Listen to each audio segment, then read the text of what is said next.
Okay, so now I'll be attempting paper 2, which I have to actually write stuff. So let me just do a handwriting test. Oh god, it's terrible.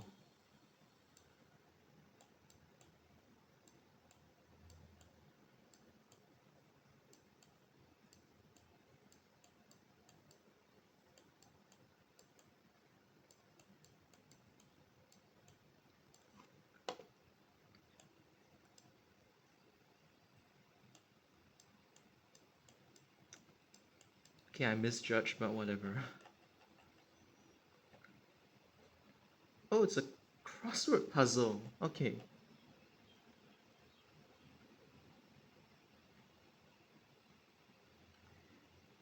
The only downtown line, circle line, cross island platform interchange is located at.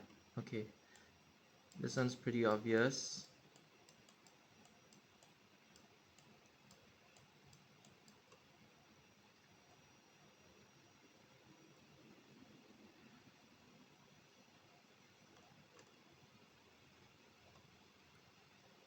Okay, this one is BSEP and not BCEP. So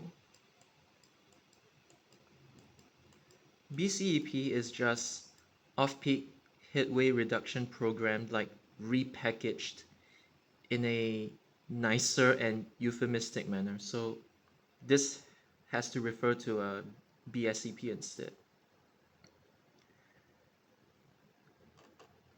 MKBF, so it's failure.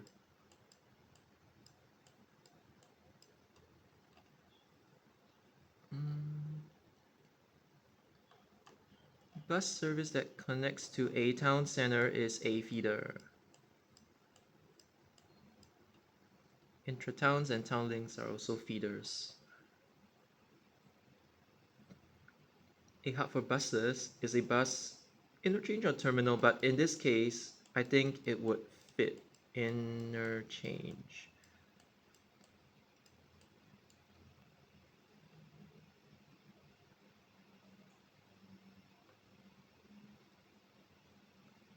Now, this one is rubbing it in. Derailment. Like, I don't even have to read in detail. I know my friends, they are gonna do stuff like this. A bus with two connected segments is okay, so it's a vowel, I guess. A-E-I-O-U. Two connected segments. Two connected segments.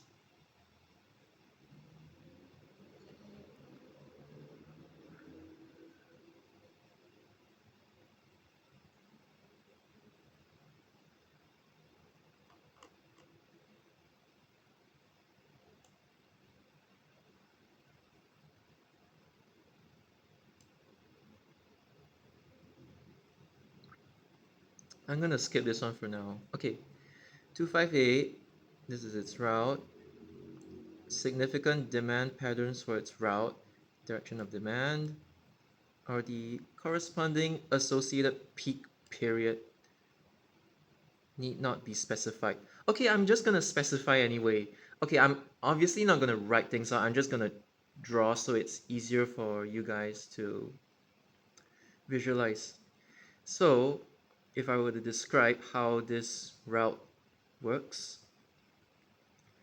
Now, after this service 258 has been like amended out of Boon Lay interchange, the demand dropped. But let's assume that there is still demand from like Boon Lay MRT all the way to this side, which is street 81 and 82. So this is pattern 1. And then there is pattern 2, which is to Pioneer MRT, which is the other one. There's 1, there's 2. And then there's this industrial demand, which is like, okay, let me just put industrial. It feeds to Jukun and it feeds to Pioneer as well. And if you live here, you might take 258 like all the way as well. So yeah, Identify the route type of 258 and explain why it efficiently manages. Okay. So before I say this, the people who made this paper actually prefer 258 over 243 because 243 has this like Avenue 4, Pioneer Road North, Avenue 5, Tro, and it basically the route is like something like that. It's a feeder. But the reason why they like the concept of 258 so much, provided it actually goes inside the interchange and not just loops outside. Okay, looping outside, there is one advantage in the sense that like you don't have to like be in the same direction as the PM peak, like evening peak pile up of buses outside Boon Lay interchange. Because you're like traveling in the opposite direction, you can sort of like skip the jam, I guess. So that's one. Uh, the other one is because the reason why my friends prefer like 258 over 243 is because you feed Boon Lay to the residential estate. Like let's put houses here, and you feed like Pioneer as well to the same residential estate. And as compared to like 243, which only comes from Boon Lay, 258 comes from like both sites, like both MRT stations, so you can have like this kind of demand. And yeah, you also feed the site to the industrial estate. Now, I'm not really sure if I answered the question correctly, but this is my like interpretation of it. Define a hub and spoke transportation model. It sucks. But okay, in all seriousness, I'm just gonna draw a diagram. So let's say this is hub number one, either a major MRT station, like a train station, or a bus interchange. You have like feeder buses, every single one of them like feeding to this like one hub, and then you have another hub over here, which is like buses feeding out of the hub. It can be trains also. There is no like hard and fast rule that states that like, oh, it must be bus or it must be train. But the main thing about hub and spoke is basically everything branching in and everything branching out. Now this is just explaining using layman terms. Obviously I'm not going to get the marks, but it's just to help you guys visualize. And then there is this one main line. Everybody has to like cram into this like one main line. It's like, okay, another example is, okay, I know it's Japan's context, but uh, I don't know if you guys know how to read this, but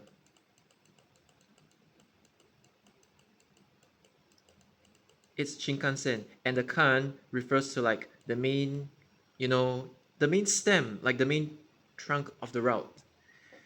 So it's like you have feed in, everybody travels through like the same node per se, everybody goes through like the same journey, and it all branches out. So instead of having like a crisscross of like many different bus and train routes, you like forcefully push everybody to the same main main stem or trunk of the route. So that's what like hub and spoke means.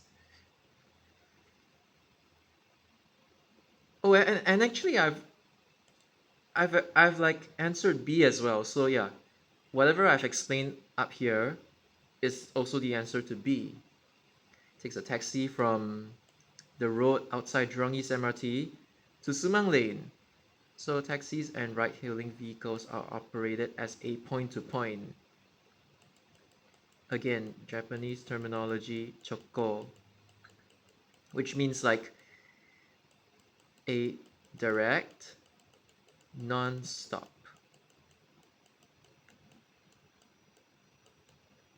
state another example of okay, 902. It's the most like, how do I put it? It has two stops and it's non-stop. And to a lesser extent, probably 179A. I don't know if my friends consider this as point to point, but it's kind of the same concept. 179A. Oh, they just had to bring this one in. It is revealed that the shuttle bus service carries fewer than 4 passengers per trip. On average, give 2 reasons why this may be so. Okay, number one is because Marine Parade, okay, this town in general, it's like low density, so you don't really have the catchment. And since all the catchment comes from like one area, like just one area, and not like the whole the whole stretch of Marine Parade Road, uh, you only induce demand from like this one point, and everybody still has to like hub spoke to this point. I don't know if they even want to do that, but everybody has to go to this point and travel non-stop. And it's only for people who are going to a specific destination. If you're not going to a like this specific destination or like anywhere near it, you wouldn't be like inclined to use this kind of like shuttle bus service, be it free or like paid. So yeah, it is known that the last trip is okay, and the ridership is half of that of the full trip. I hate math. Cost 1 million to operate. I'm gonna fail this question for sure. So it's like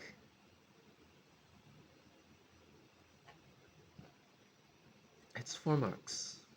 I'm not good at math at all. I hate math.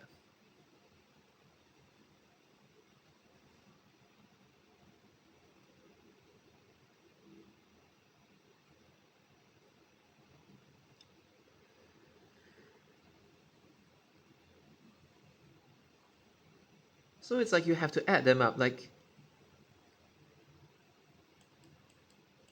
you have to do this. And then 0.5 I guess, because they state that like the last trip is a half trip and ridership is that like half that of the full trip.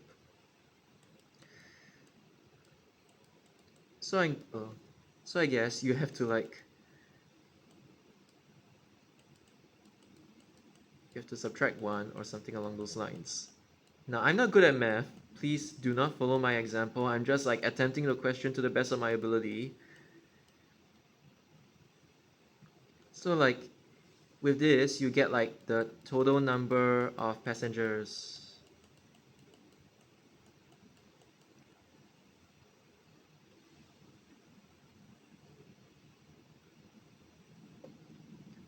Uh,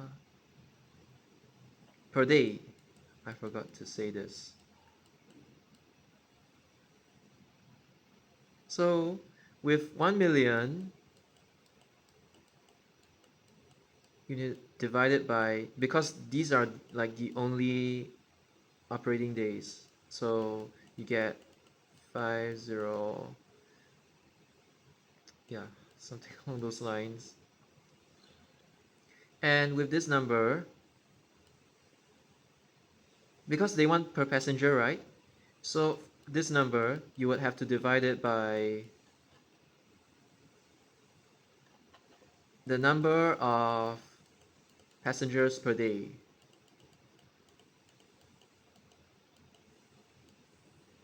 Which is whatever you get here, you have to like, uh, yeah, you have to like input it here and then you would get your answer, I guess.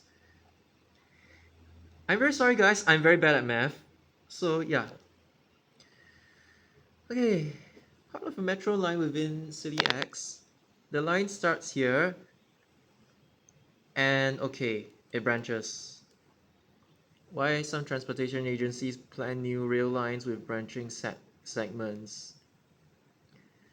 For convenience. Like, let's say, it's the same for buses, but in the context of trains, let's say you have, I don't know how you're supposed to draw this, but okay. Uh, yeah. Oh, I really don't know how to draw this. Something along those lines. So because your passengers are like already on the platform, they can just like, cross over from here and then cross over from here to the middle platform to go to this station C. It's convenient. And okay, it's one mark. I don't exactly know the reason why branching is done, but it's either for like operation purposes, like like you want to have a, I don't know how to say this, but it's like you want to have like short working trips to here and then everything else is on like this main branch. Let's assume that most passengers are like going from A, B, and then to D. So most of the demand would be concentrated here and only like a few passengers like travel between this. So you don't really have to run like insane frequencies along this. You can just concentrate on the main line. So other than convenience, this is the other answer. So how do I put this? Uh, okay. Some forms of branching like around the world, they're like through service. Like they're just through service. You can just write them through. And then some of them is just a branch, and they have like degraded frequencies running it. It's like back and forth, and not through service. But the point still stands that it is a frequency control measure, and in the same sense you don't really want to like waste so many of your resources going to a branch that has very few people. So yeah, and it's also for convenience. I should just say frequency and resource allocation and control measures. Okay, draw a service diagram of the four stations. Each line drawn represents a train starting from station A that can either terminate at station C or D. Okay, which is basically this diagram. Like you can have this going to this, or like just going to this. The point still stands. Okay, so now that they say, I hate math. I really hate math. So this is the main branch. Every two out of three trains go here, and every one out of three trains here. John wants to board the station at station B in order to reach station D. Calculate the maximum. Okay, at least they specify maximum amount of time has to wait before he's able to board a train towards station D. So you will have to wait 5 minutes for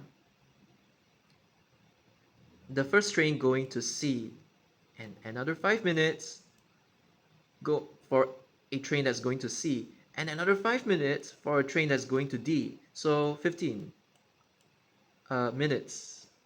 This like the maximum waiting time. It's just like Tuas Link. It is reported that station C faces severe overcrowding due to it being located next to a tourist attraction, causing large amounts of induced demand. So induced demand just means when you have like a popular destination, and when you have like a new bus service or a train service that goes to that particular destination you have in mind, this would induce demand in the sense that like you uh, encourage people, like people, passengers, to use. Okay, I'm just going to put transit here, but to use the bus or train to get to that destination. So, in a way, it induces the demand and suggests two methods to fix the overcrowding issue at Station C. Assuming the metro line's infrastructure cannot be modified. Now, first one is to increase the frequency. So instead of like every 2 out of 3 trains, you can increase it to like 3 out of 4 or 4 out of 5. But obviously, there are limitations and it's limited by the signaling system and stuff like that. So that's method one. Method two, parallel buses. So yeah.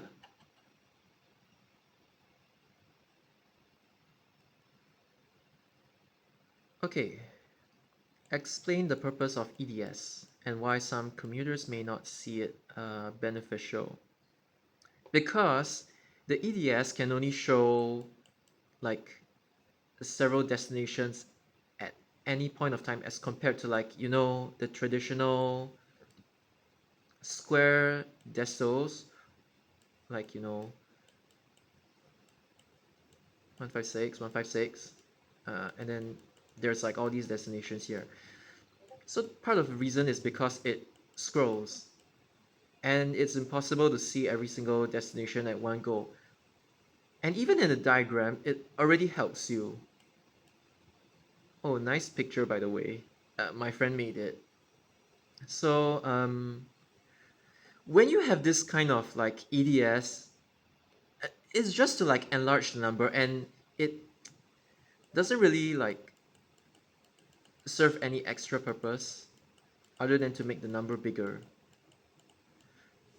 It's like if you don't have like information over here, you cannot tell whether it's an express or like destination. Like sometimes because of rules and regulations, sometimes these two, like service type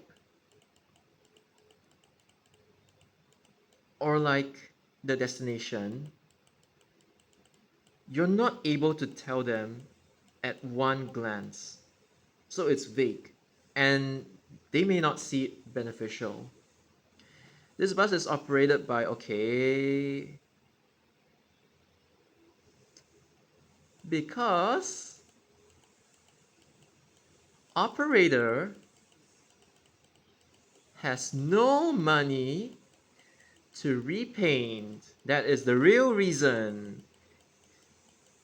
I know this the like the actual answer. No. It's like the answer at face value is that, oh, it's BCM. Like when you transfer one bus to another operator, you keep the livery until they paint it lush green. But the truth is they have no money to repaint. Explain how this could be misleading to commuters. So it's like you have a pixel livery bus. You might think it's SMRT, but it might be SBS Transit or a GAS bus. And since let's say a double-decker bus, the logo is situated here or here, and it's not big, it's very small. And especially when you cannot see the logo from afar, you might think it's an SMRT bus, and that's why it's misleading to commuters. And yeah, again, this is the reason for this. Determine the intent of not having the advertisement cover the full length of the. This is very stupid, but I don't agree with this, but it's just to see the operator logo. And yes, paper 2 is like, it's mostly like you don't really need to have like in-depth knowledge about buses in order to do this. It's like, you know, you can deduce this even if you don't have any knowledge about it. That's the whole thing about like structured questions. Has been gradually, yeah, this stupid model, it's a copy of London, operate upon. This is very, very technical. I myself don't really know how to answer this, but it's basically the operators, they bid, they submit bids, and then they compete for packages. Now, the authority manages everything, and the operators, like it's very top down, and the operators are only told to like operate the bus service. One advantage, one disadvantage. I can't even think of any advantage of this. I'm sorry, I hate this model. Now, there's probably a an objective answer to this, and I don't have the brain capacity, the mental capacity to think of that now. But one disadvantage is that if your authority is bad, there is nothing the operators can do. Like, let's say the authority, a certain person, deputy director, hates penny buses. This is just an example. No matter how much the operators like SMRT they want to run these bendy buses on like feeder bus services, they cannot because the authority sucks.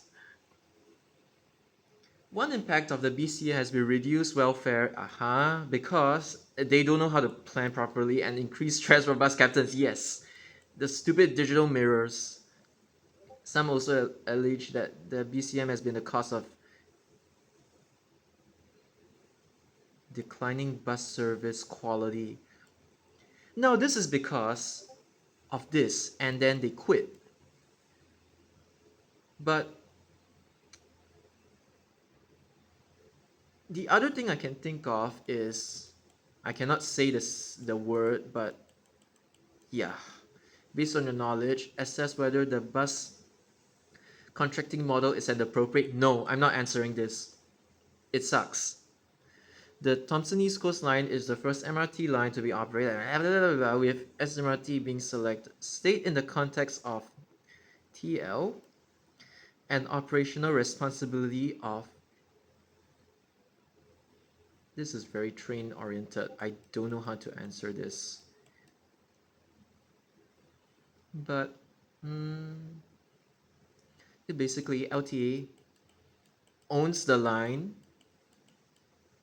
and SMRT operates it.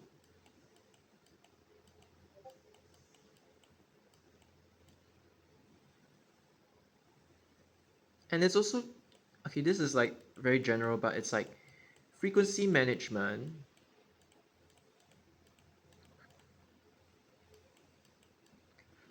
How many trains you run during like off peak or peak hours. I'm just giving an example. And then the other one is maintenance, which is under TOPM. Like LTA would supply money to SMRT in order to like maintain their trains, basically. Now I'm quite bad at this, but this is whatever that comes to the top of my mind. Comes to my mind, sorry. So this lanyard it's pretty self-explanatory. It's to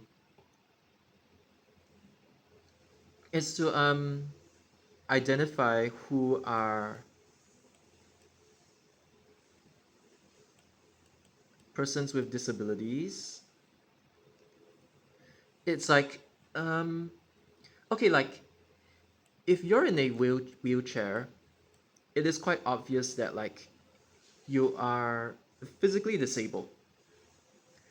But some people, their conditions, like heart conditions, are like a broken bone, like let's say a broken bone,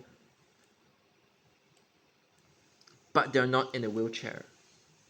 I mean, they're not in a wheelchair. So It is not very obvious, and sometimes these people might find it hard to communicate with like normal passengers that hey, I need a seat. So uh,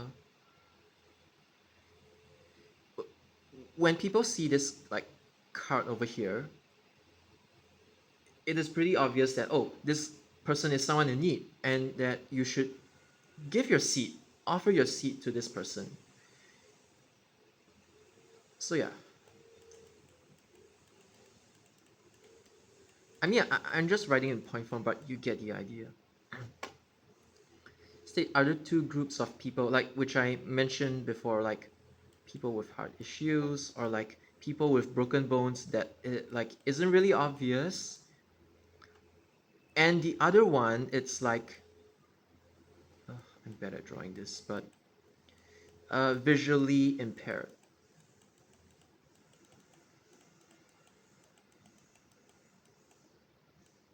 or even people who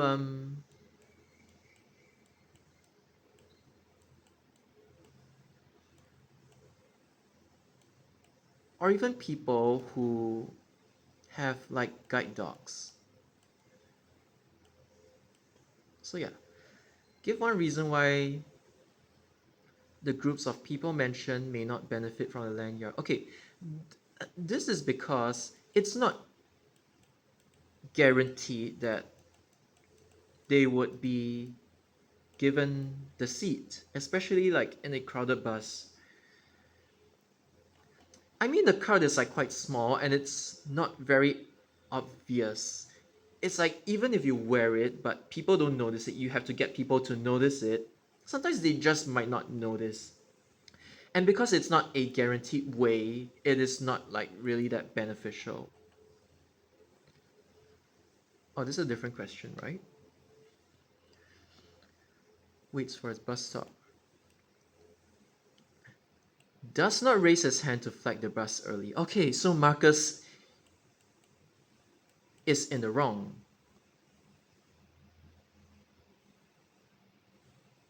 So Marcus is in the wrong. The bus captain is correct because in such cases, the bus captains may not have enough time. I just say not enough time to react and let's say the bus is over here to drive the bus into the bus stop just for this one person who flagged the bus late. It's unsafe to do so. And you might have to resort to like emergency braking just to accommodate this one passenger who flags it late. So yeah, this is pretty much my justification of that, and I think it's pretty reasonable as well. Like, of course, it's, if the bus is over here and you flag it and it skips, yeah, you can make a complaint. I mean, the reason why they skip is probably because they didn't see you, like it's late at night and you weren't very obvious in his field of vision. But in such cases, okay, it's rare, but if you want to take the bus, you flag it and you flag it early. I know, I know, like the bus service numbers are like quite hard to see at times, but in this context alone, if you want the bus, you flag for the bus, and if you flag for the bus late, they might have to resort to emergency braking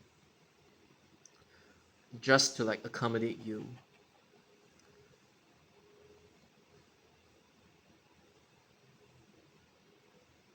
Okay, number one, it is very, very obvious. It is glaringly obvious.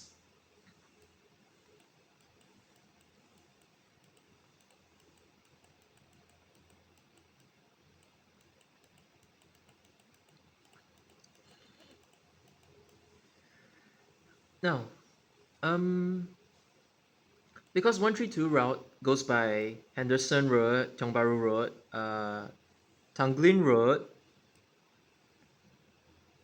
uh, and yeah, like that, and then Stevens Road. Whereas 16 goes by Henderson, and then it branches off, goes up like this. Okay, to be more accurate, it's like that. Goes up like this and like that. There is no same stop bus transfer, and it's misleading.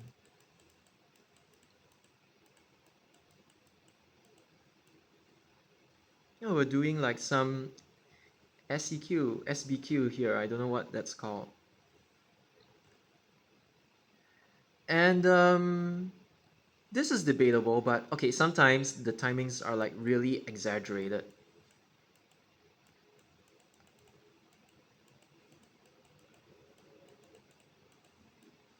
No, I cannot spell. Or whatever. Exaggerated, I cannot spell.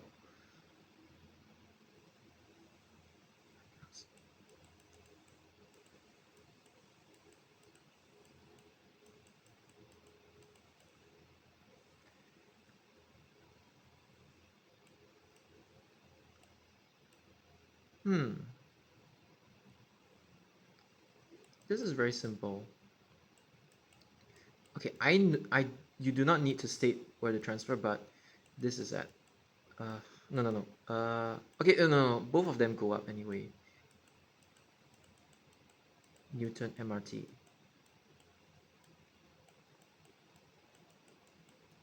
That's one, and then the other way is to oh, at Novena, uh, you change to like 166 or 980. I mean, there are many ways, but this is like just a few of them, like same stop transfers.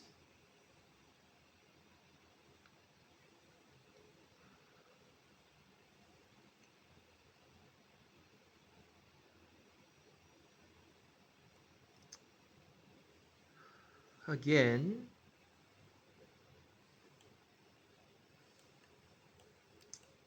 yeah.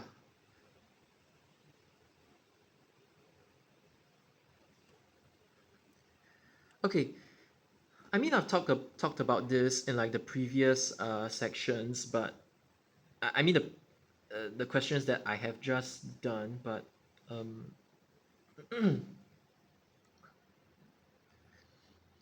you're comparing like a bus route that winds a bit, that like goes like that, and your train route is like this.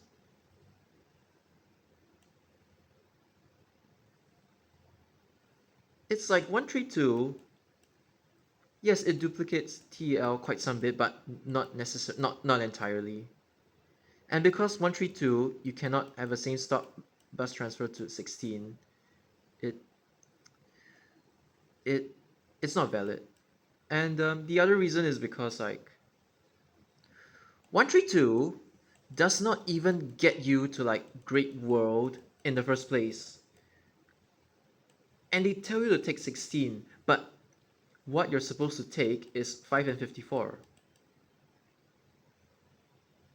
So yeah, it's misleading because they offered like the wrong alternative, whereas they should have been saying this.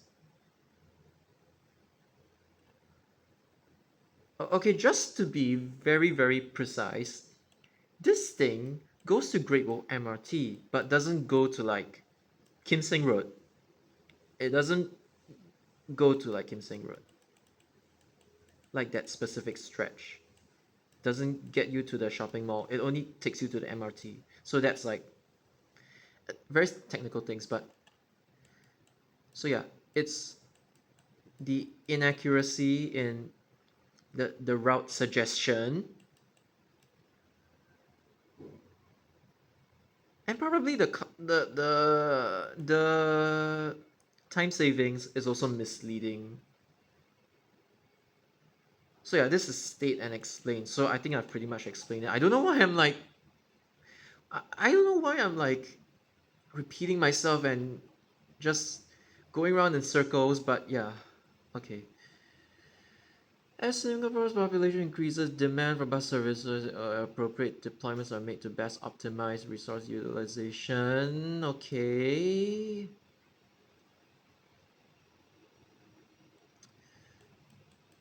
Because it's long distance and it's like point to point, sort of point to point demand. It's not really like bendy bus where there are just no bus stops like service 858 which require bendy buses, like the rapid inflow and outflow of passengers, like PAX exchange. There isn't any sort of that kind of demand pattern on 671, so it's best to use double deckers.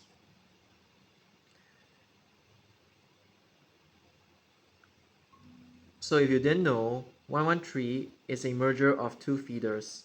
The first one covers like this south sector, and then the other one, if I'm not wrong, it was like 326, because I'm pretty sure 327 became 112, and this one became 113. It's like a merger of this. Yeah, something along those lines. I forgot what else merged with 112, but yeah. Given that high capacity buses are banned from service 113 due to route restrictions, which is Hougang Street 11.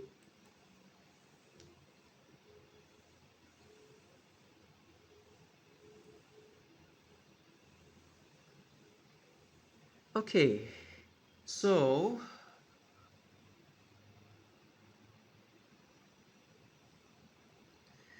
this is pretty subjective. Some people have the patience to wait 14 to 17 minutes for a bus, or some people don't. But in this context, Service 113 has high demand. Like, it's not demand that like goes so high to the point that you need double decker buses or bendy buses in this case. But if it's like peak hours and you're having to wait this long for a high demand bus service, then something is wrong. So his comments are not valid in this context. But this one, it's subjective and honestly depends on people. Because in Japan, the bus frequencies are terrible and it's nothing compared to this. It's like double, triple the amount of waiting time required. Okay.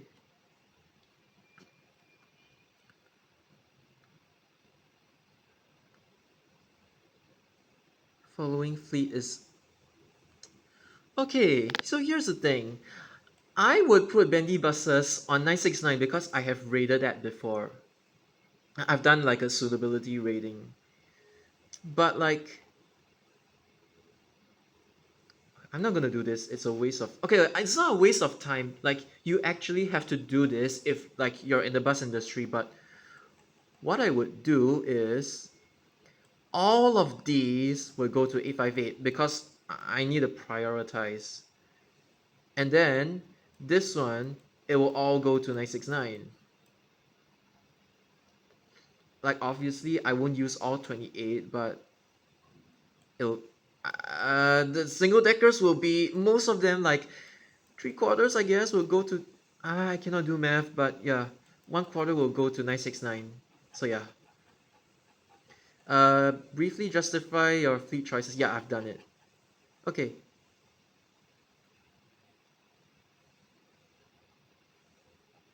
What's this?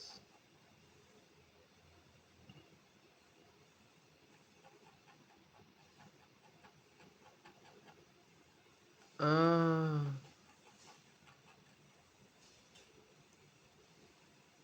okay, apparently there's an extract. Okay, you know what? Because this isn't like the Singapore context, I don't think like in terms of like YouTube, I don't think it's really appropriate for me to like comment on issues. I know this is like source based, but I don't think it's appropriate of me to like comment about other cities, especially if I've never lived in them. So I'm not gonna attempt them. But yeah, it is a really well crafted paper, and I like this one. I like to see what other people their responses for this. As long as you justify, they would give you the mark. So yeah, it's been really well thought out, and I have fun doing this.